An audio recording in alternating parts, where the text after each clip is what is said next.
Bismillahirrahmanirrahim. Alhamdulillah. Alhamdulillahilladzi hadana li hadha wa ma kunna linahtadiya laula an hadanallah.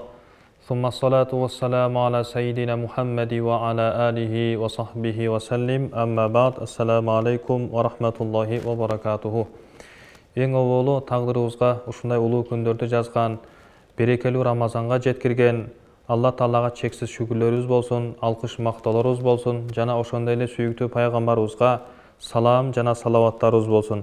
Урматтуу мусулман бир туугандар, сиздер менен биздин бүгүнкү күндө пикирлеше турган, сиздерге бизге бөлүнгөн тема катары сүйлөшмөкчүбүз. Бул тасаввуф туурасында. Халк арасында тасаввуф деген аталыш көп жайылган, акыркы учурда көптөгөн аалым устаздарыбыз, ага инелерибиз бардыгы тасаввуф боюнча сүйлөп жаткан учуру биз ушул тасаввуф боюнча бир аз токтолуп өтүүнү туура көрдүк. Ат-тасаввуф хува тазкиятун нафс. Тасаввуф деген эмне десе, тасаввуф бул көкүрөктү тазалоо. Көкүрөктө бир канча оорулар бар, бир канча Кудай Таала сүйбөгөн, Кудай Таала кайтарган бир жаман көрүнүштөр бар. Мына ушул нерселерден тазалоону тасаввуф же болбосо тазкиятун нафс деп айтат экенбиз. Алла субханаху ва таала Кур'ани Каримде аузу биллахи минеш шайтанир раджим валлази ба'ата фил уммиина расулан минхум ятлу алейхим аятихи ва юзаккихим ва юаллимухумул китаб вал хикмата ва ин кану мин qaблу лафи залалин мубин.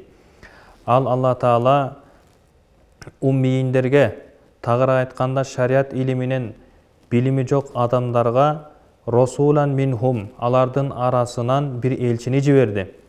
Ал элчинин кыла турган кызматы ятлу алейхим аятихи, Кудай Тааланын жиберген Кур'ан аяттарыны, Алла Таала кандай гана жакшы нерсени буйруган, кандай жаман нерсени тыйган болсо, мына ушул нерсени ошол үммөткө жеткириш үчүн элчини жиберген дейт. Ва юзаккихим, анан экинчи аткара турган иши юзаккихим, аларды тазалайт. Эмнеден тазалайт десе, көкүрөктөгү көрө албастыктан, көкүрөктөгү адам көзү менен көрбөгөн жаман иштерден тазалайт дейт. Ва юаллимухумул китаб, жана аларга китепти, даанышмандыкты үйрөтөт дейт.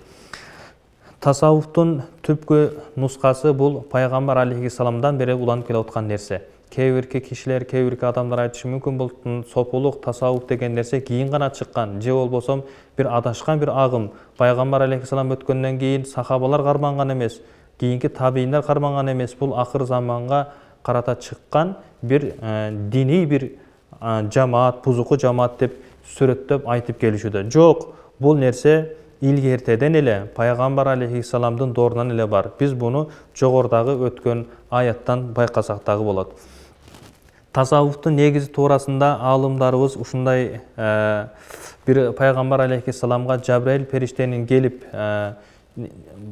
ошол тегеректе отурган адамдарга ислам динини үйрөткөн бир окуясыны баяндайт. Бул хадисти Ибн Умар радиаллаху анху, Умар ибн Хаттаб радиаллаху анху риваят кылып айтат. Байнама нахну жулусун айнда Расулиллахи саллаллаху алейхи ва саллам. Биз бир күнү пайгамбар алейхиссаламдын астында отурат элек. Пайгамбар алейхиссалам ошол маалда аларга ошо динди үйрөтүү боюнча сабактарды өтүп отурган учур эле. Иттала алайна рожулун шадидул бияд тияб.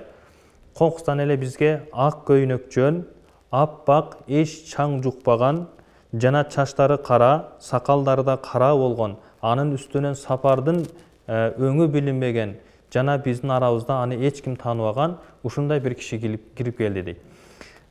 Узак сапардан келди десек, ал киши кийимдери таза, куду эле азыр эле бөлмөсүнөн жуунуп тарап чыккан сыяктуу. Биздин арабыздан чыга келди, чындыгында ушундай киши дей турган болсок, арабызда эч ким тааныбайт эле дейт. Ушундай бир киши келип келди дейт. Бул Жабраил периште болчу. Хатта жаласа иля наби саллаллаху алейхи ва саллам. Пайгамбар алейхиссаламдын астына келип, тизесине тийгизип, анан эки колуну өзүнүн санына коюп туруп, пайгамбарыбызга жүздөнүп, «Я Мухаммад, ахбирини анил ислам». О Мухаммад, мага исламдан кабар бериңиз деп пайгамбар алейхиссаламга сура узатат. Ошондо пайгамбар алейхиссалам «Ал-исламу ан ташхада ан ла илаха иллаллах ва анна Мухаммадан расулаллах». Ислам дегени бул сенин Алла Тааладан башка Кудай жок деп күбөлүк берүүң, жана Мухаммад Алланы элчиси деп күбөлүк берүүң деп айтты. Ва туқимус сала, намазды тургузуң, зекетти берүүң, Рамазандын орозосын кармооң, жана мүмкүнчүлүгүң болгондо ажылык аткарууң деп пайгамбар алейхиссалам жооп берди. Анан жанагы тизесине коюп отурган киши пайгамбарыбызга карап, "Содакта, туура айттыңыз" деди. Пайгамбар алейхиссаламдын айткан сөзүнө тастыктаган бул кандай киши экен деп айланасында турган сахабалар таңыркашты. Андан экинчи сурасын узатты. Ахбирини анил иман. Имандан кабар бериңиз деди. Иман деген эмне деди? Пайгамбар алейхиссалам айтты: "Ан ту'мина биллахи ва малаикатихи ва кутубихи ва русулихи вал яумил ахири ва ту'мину бил кадари хайрихи ва шаррихи." Иман дегени бул Алла Таалага иман келтирүүң, Алла Таалага көкүрөгүң менен ишенүүң, периштелерге, Алла Таала жиберген китептерге, элчилерге, акырет күнүнүн болуштугуна жана жакшылык жана жамандык тагдырдан экендигине иман келтирүүң, мына ушул иман деди. Жанагы киши туура айттыңыз деди. Үчүнчү сурасын узатып, ахбирини анил ихсан. Ихсандан кабар бериңизчи деп пайгамбарыбызга суроо узатты. Пайгамбар алейхиссалам ал-ихсан, ихсан дегени анта абадаллаха кааннака тараху, фа иллам такун тараху фа иннаху ярака. Ихсан дегени бул сенин Алла Тааланы көрүп тургандай ибадат кылууң деди. Сен Алла Тааланы көрбөсөң дагы ал зат сени көрүп турат деди. Демек, мына шундай коркунуч көкүрөктө турган болсо, демек сен ихсан даражасына жеттиң. Ихсан деген нерсе ушул деп үйрөттү. Андан кийин кыяматтын качан болуштугу туурасында пайгамбар алейхиссалам суроо узатып, бул хадис ошо менен жыйынтыкталат. Айтайын дегенибиз, исламдын башынан эле, пайгамбар алейхиссаламдын доорунан эле бул тасаввуф, таскиятун нафс, сопулук ошол доордон уланып келип аткан нерсе. Албетте Кудай Таала баарыбызга ислам неаматын берип, анын катарында диний эркиндик берип, баарыбыз мына ушул исламдын көп тармагын билип келатабыз. Намазды кантип окуйбуз, андан кийин акыйда маселеси келди. Мына акыркы учурларда аябай актуалдуу болуп, көп имам дамлаларыбызга, медресе окуучуларына ошол акыйда боюнча сабактар, маалыматтар берилип келет. Бирок ошонун катарында тасаввуф дагы көз артында калып аткан жери жок. Бардык адамдарда ислам туурасында кабар бар. Жогоруда айтып өткөндөй эле намазды кантип окуйбуз, орозону кантип тутабыз, канткенде орозобуз кабыл болот, канткенде орозобуз бузулуп калат деген суроолорго жооп берген илим, бул фикх илими пайгамбар алейхиссалам жогоруда айтып аткан исламга багытталат. Ошондой эле Кудай Тааланы таануу, бейиш жана тозокко ишенүү, кыскасы кайыпка тиешелүү болгон маселелерди үйрөткөн нерсе бул акыйда болот дагы, буну акыл менен калчап таап кетүү зарыл. Ал эми үчүнчү багыты бул ихсан, тасаввуф, таскиятун нафс, бунун бардыгы көкүрөктүн аткара турган иши экен. Тасаввуф дегенде аалымдар бир канча түшүндүрмөлөрдү берип өткөн. Тасаввуф деген хуа мазхабу яхрул қалба мин гайрилла. Тасаввуф дегенибиз бул көкүрөктү Кудайдан башкасын тазалоо дейт. Демек, жардам келсе дагы Кудайдан, башына оорчулук келсе дагы Кудайдан, кандай гана мусибат жетпесин, бардыгы Кудайдан деп билип, ошого иман келтиргендиги, ошого чын жүрөктөн ыхлас кылгандыгы, бул ошол тасаввуф, таскиятун нафс деп аталат деп айтышат.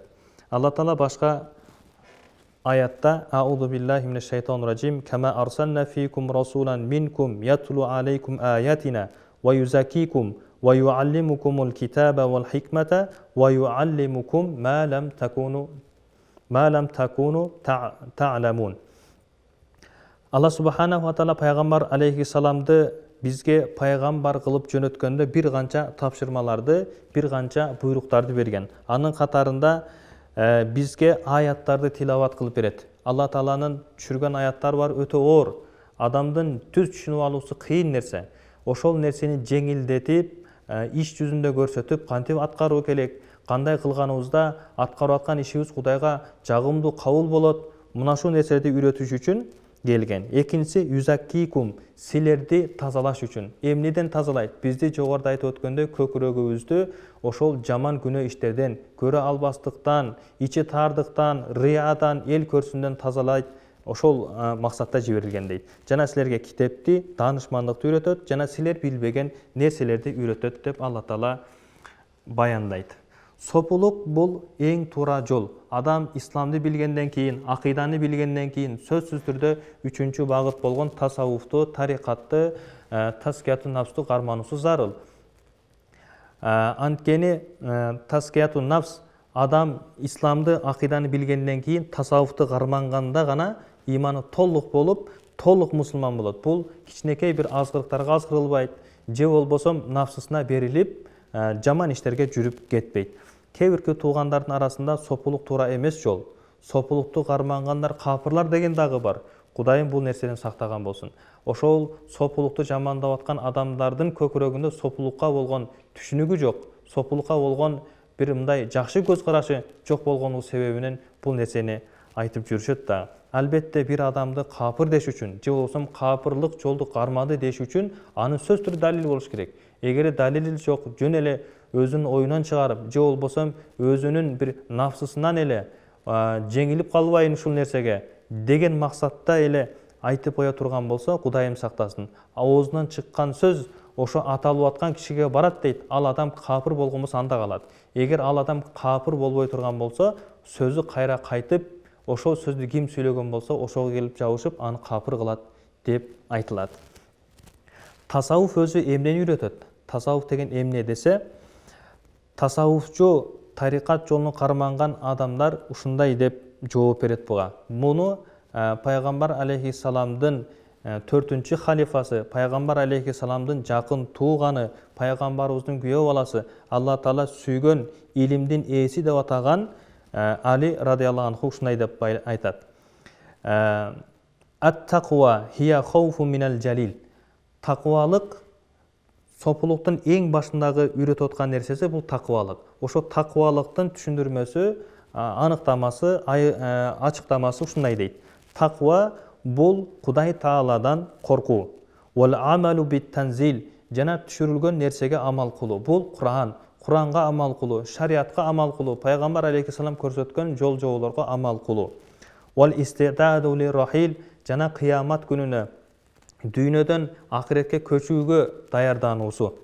Вал канаату бил калил, жана колундагы аз нерсеге канаат кылуу дейт. Демек, сопулукту карманган адамдар мына 4 нерсеге басым жасайт. Эң биринчи такыбалыкка. Такыбалык деп биз дайым айтып келебиз. Такыбалыктын негизи эмне десе, такыбалыктын негизи бул Кудай Тааладан коркуу. Кудай Тааладан соопторду үмүт кылуу, Кудайдын азабынан, Кудайдын каарынан коркуп жашоону бул такыба деп айтат. Андан кийинки айтып өткөн нерсебиз бул шариатка амал кылуу. Алла Таала Куранды түшүрдү, ошол жол менен жүргүлө деди. Жана пайгамбар алейхиссалам ал Куранды бизге ачыктап түшүндүрүп берди. Пайгамбар алейхиссаламдын айткан сөзүн дагы жеңилдетип бизге чейинки өткөн аалымдар бул жолдорду баяндап айтып берип кетти. Демек буга амал кылыштык ошол сопулуктун башаттарынан боло эсептелет. Вала истиадату лирахил, жана сөзсүз түрдө адам эстен чыгарбаш керек, өтөт. Акыретке иман келтиргенибиз барыбыз. Ушу акыретке эмне даярдап койдум? Акыретке барганымда Кудай Таала мага кандай мамиле кылат деген нерсени көңүлгө коюп, амал аткарып баруу, бул ошол адамдын чыныгы мусулманчылыгына ишарат кылат. Жана колундагы аз нерсеге Кудай Таалам кандай гана башына кыйынчылык бербесин, кандай гана неамат бербесин, анын көп аздыгына карабастан ага канаат кылып, ага шүгүр кылгандыгы бул накта мусулманчылыктын белгиси болуп эсептелет экен. Тасаввуфта, сопулукта эки нерсе кармалат. Анын эң биринчиси устаз, шейх же болбосо биздин тилде айтканда пир деп коет. Анын экинчи багыты бул зикир, Алла Тааланы эстеп туруу. Пир кармануу же болбосо устазга шакирт түшүү жолу менен тасаввуф жолу башталат. Тасаввуфта устаз кармаштык өтө зарыл. Анткени устаз өзүнүн кол астындагы окуучусунун, шакиртинин абалыны жакшы билет. Анын кайсыл жаман иш аракеттери көп, же болбосо кайсы жаман иш аракеттерге жакын, ошол нерседен тосуш үчүн ага бир канча вазифаларды берип айтат. Мисалы, өзүнүн окуучусу тасаввуф жолуна жаңы түшкөн шакирти текебир болгон болсо, менменсинип айрым бир нерселерге моюн сунгусу келбесе, аны ошо моюн суна турганга тарбиялап жеткирип барат. Ага бир канча вазифаларды берет. Мисалы, ажаткана тазалат иши мүмкүн, же болбосо текебеликти сындыра турган кичипейил адамдардын аткарган иштерин аткар деп аларга жолду көрсөтүшү мүмкүн. Кедейлер менен отуруп дасторкондо чай ич, бейбечаралар менен дос бол жана башка ушуга окшогон тапшырмаларды, вазифаларды берип, андагы текеберлик деген сапатты, текеберлик деген андагы турган нерсени алып таштоого ушул менен жардам берет. Дарыгерге кайрылганыбызда дагы, дарыгер бизди баш үстүбүзгө бир карап, ооруп аткан жерибизди аныктап туруп, ошол ооруган жерди сакайткан дарыны берген сыяктуу эле, бир дагы устаз дагы өзүнүн окуучусунун ошол туура эмес же болбосо Кудайга жагымсыз бир көрүнүштөрүнү ушул сыяктуу аныктап, тактап, анын сакайтуу, дарылоо жолдоруну үйрөтөт. Устаздын жолун кармап, анын айткандарын аткарып жүргөндөрдү бизде сопу, калпа, дербиш жана башка деген аталыштар менен атайт. Бизге чейин өткөн пирлерди Орто Азиядан болсун, бизге жакын жайгашкан чөлкөмдөрдө, араб чөлкөмдөрүндө болсун, ар биринде ушундай жакшылыкка чакырып, андагы адамдагы жаман адаттарды таштаганды үйрөткөн устаз пирлер дагы өткөн. Мисалга алсак, биздин Борбор Азияда Азирети Мухаммад Бахауддин Ал-Бухари Накшбандия тарикатыны негиздеп, ал кишинин көрсөткөн жол жобосунан азыркы күнгө чейин тарикатты карманып келгендер бар. Ошонун катарында эле Яссавилик деген тарикаттагы өз күчүн жоготпостон ушул малга чейин уланып келет. Булардын эң эле өзгөчөлүгү Кудай Тааланы көп зикир кылуу, Кудай Тааланы көп эстөө, Кудай Тааланы эстөө менен Алла Тааланын берген жакшылыктарын дагы анын катарында эстен чыгарбоого айтып келишет. Ал эми Орто Азияда Накшбандия, Яссавия жана башка тарикаттар карманылса, араб чөлкөмдөрүндө Накшбандияга кошо эле Кадари, Чисти, Кубрави жана башка тарикаттар карманылып келинет. Тасаввуфка бизге чейинки аалымдар өтө жакшы көз карашта тарифтерди, түшүндүрмөлөрдү берип келген. Анын катарында Закария Ансари рахматуллахи алейхи айтат: "Ат-тасаввуф илму тарифу бихи ахвалу таскиятун нафс." Тасаввуф дегенибиз бул адамдын нафсини тазалоонун жолдоруну үйрөткөн илим деп айткан. Демек, тасаввуф дегенде биз мокочо нерсени түшүнбөстөн, балким адамдын көкүрөгүндөгү жаман нерселерди тазалоонун жолун үйрөтө турган нерсени түшүндүрүшүбүз керек экен. Адамдын көкүрөгүндөгү туура эмес нерселерди, жаман нерселерди тазалоонун жолун үйрөтөт жана адеп ахлакты түзөтөт. Сырткы абалды түздөйт, анын катарында ички абалды түздөйт. Мына ушул менен Алла Тааланын түбөлүктүү бактылыгына жетет деп Закария Ансари рахматуллахи алейхи ушундай деп айткан дейт. Биз эгемендик алгандан бери 30 жылдын айланасында дин эркиндиги кошо берилип, канчалаган устаз аалымдарыбыз, муфтийлерибиз, казыларыбыз чыгып, ислам боюнча маалыматтарды кенен кесир жеткирди. Андан кийинки учурларда, андан кийинки доорлордо баарыбызга ошол акыйда боюнча Кудай Тааланы кантип тааныйбыз, Кудай Тааланы кантип билебиз деген суроонун тегерегиндеги акыйдага тиешелүү маселени дагы үйрөнүп, мына акыркы учурларда ар бир адамда акыйда боюнча кенен түшүнүк болуп калды. Демек, бүгүнкү күн мына ушул учурларда биз исламдын 3-түркүгү, 3-багыты болгон тасаввуф, тарикат, таскиятун нафс, сопулук жолуну дагы үйрөнүштүгүбүз зарыл болуп турган учур. Тааратты, намазды, орозо, зекетти кандай азыр билип аткан болсок, тасаввуф илимин дагы кудду ушундай билиштик биздин мусулманчылык милдеттерибиз болуп эсептелет. Тасаввуфтагы биринчиси таквалык деп айттык. Андан кийинкиси ошол шариатка жараша амал кылуу дейт.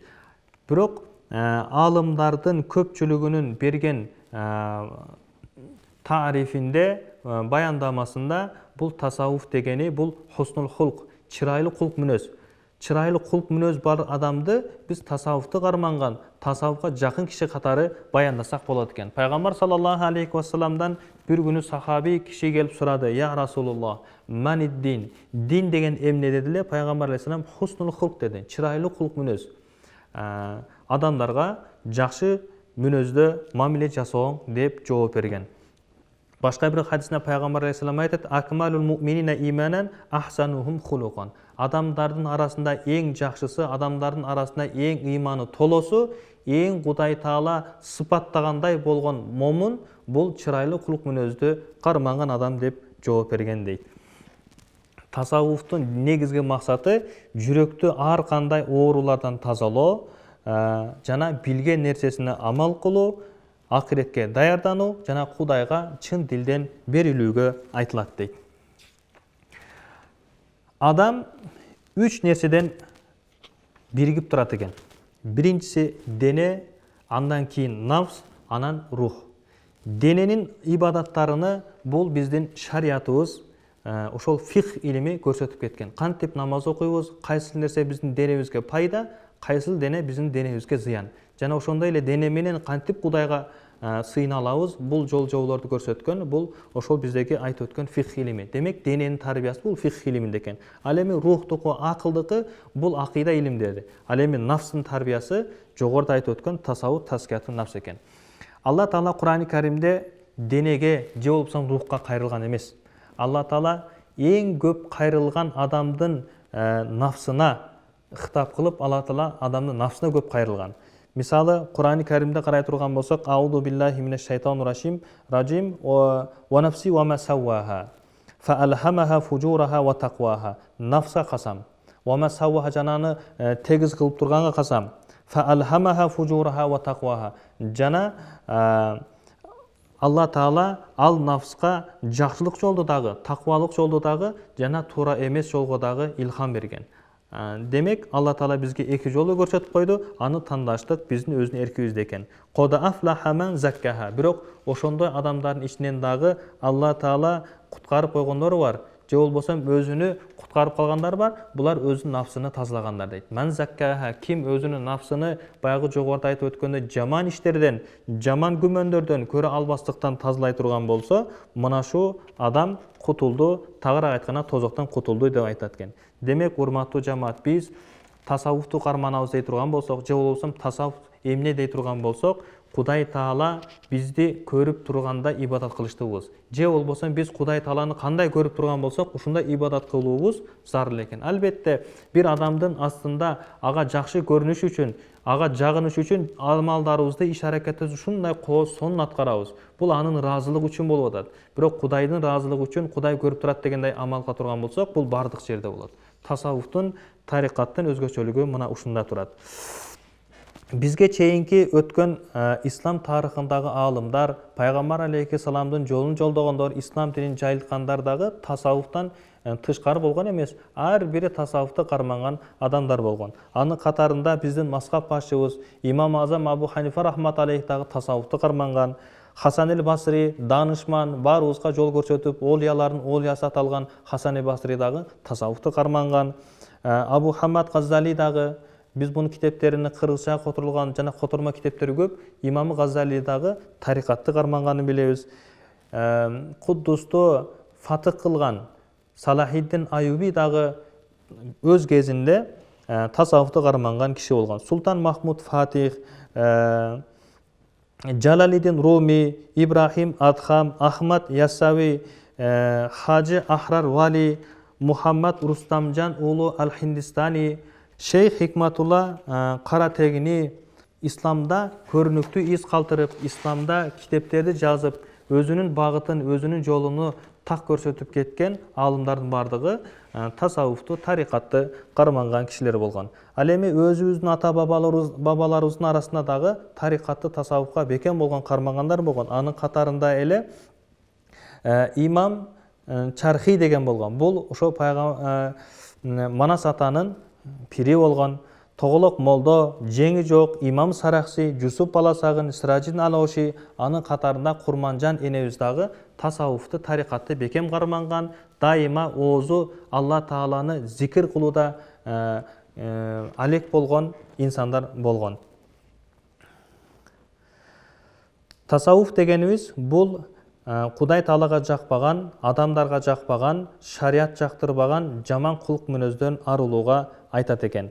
Демек, адам качан гана жаман кулк мүнөздөрдү таштаган болсо, бул адам ушу чыныгы мусулмандыкка, чыныгы тасаввуфка өткөн болот экен. Кайсы бир адамдын адеп ахлагынын туура экендигини, адеп ахлагынын кооз экендигин көрө турган болсоңуз, ал адамда тасаввуфтук, өзүнүн нафсыны тазалап аткан, өзүнүн Кудай Таалага жакындап аткан киши катары эсептесек туура болчудай экен.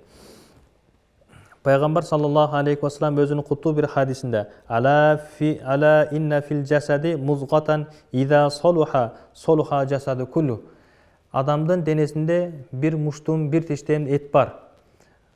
Бул муштум эт качан оңола турган болсо, анын бүтүндөй денеси оңолот, түзөлөт деп айткан. Билип койгула, бул ошол жүрөк деп айткан. Демек, нафс деп атабыз, тасаввуф деп атабыз. Мына ошол тасаввуф нафсты тазалай турган илим, жүрөктү тазалай турган илим. Качан гана жүрөгүбүз таза боло турган болсо, бүтүндөй амалыбыз, бүтүндөй жүрүм турумубуз оңолот экен. Алла Таала биздин сырткы келбетибизге, дене мүчөбүзгө карабайт. Алла Таала биздин жасап аткан амалыбызга жана көкүрөгүбүзгө карайт экен. Демек, көкүрөктү тазалоо, Алла Таала назар сала турган, Алла Таала ага карап баа бере турган нафсты, көкүрөктү тазалоо, бул ар бирибиздин мусулманчылык милдетибиз экен. Алла Таала Кур'ан-ы Каримде «Яума ла янфау малу ва ла банун илля ман аталлаха би қалбин салим». Кыямат күнү болгондо, кыямат кайым болгондо, эч бир бала бакыра, мал дүйнө жардам бербейт. Кимге кандай жардам керек болгон болсо, Алла Таала ага салим кылып берсе, салим бир жүрөк берген болсо, жакшы бир кулк мүнөз берген болсо, Алла Тааланын разы боло тургандай бир амалды аткарып бара турган болсо, мына ошо адамдарга гана ошо амалдары пайда берет деп айтат. Имам Газали рахмату алейхи айткан экен, тасаввуф илимин үйрөнүү ар бир адамга фарзы айын деп айткан экен. Бизге тааратты, намазды үйрөнүү кандай зарыл болгон болсо, демек тасаввуф илимин дагы үйрөнүштүк ар бирибизге зарыл экен. Албетте бул тасаввуф, таскиятун нафс, сопучулук туурасында айта турган болсок сөз көп, биздин эфирибиз, убактыбыз чектелүү болгондугуна байланыштуу, ушунча маалыматты гана чектелип турганга туура келет. Жараткан Алла Таалам баарыбызды сопулукту карманууну жана ага туура көз карашта болууну насип кылсын. Ар бирибиздин адеп ахлагыбызды түздөсүн. Жараткан Алла Таалам кармаган орозолорубузду, окуп аткан таравих намаздарыбызды, кылып аткан кайрымдуулуктарыбызды даргөйүндө кабыл кылсын. Ассаламу алейкум ва рахматуллахи ва баракатуху.